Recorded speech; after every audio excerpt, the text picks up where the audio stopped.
Bonjour, je vais te présenter ici quelques conseils pour réaliser ton enregistrement. Tout d'abord, la technique. Tu peux choisir un ordinateur avec un micro, un enregistreur ou alors tu peux choisir un téléphone portable. Presque tous les téléphones ont une application déjà installée.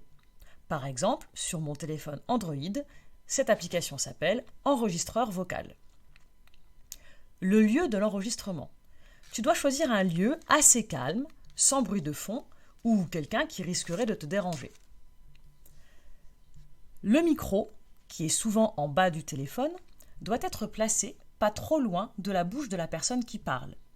On doit bien entendre, mais pas trop près non plus car sinon on risque d'entendre tous les bruits de bouche. La meilleure façon de connaître la bonne distance de ton enregistrement, c'est de faire des tests. Si tu interviews une personne, n'oublie pas de bouger ton micro vers elle. Si possible, tu dois faire ton enregistrement en un seul fichier. S'il y a quelques erreurs, ce n'est pas grave.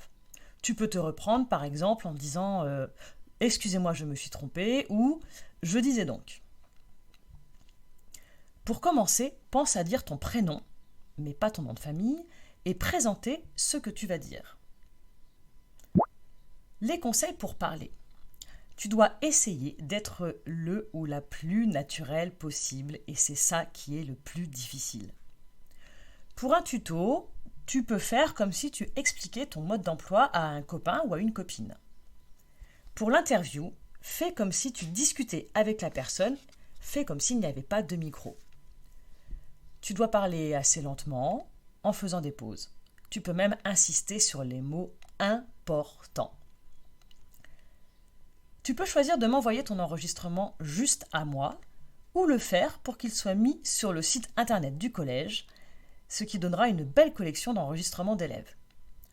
Dans tous les cas, je te ferai passer une autorisation assez simple à remplir et à me renvoyer. N'hésite pas à recommencer plusieurs fois et à t'écouter. Tu as fini ? Envoie-moi ton fichier par mail. Je te donne mon adresse mail sur Pronote, en mettant bien dans ton nom de fichier ta classe et ton nom. Allez, bon courage et bonne création!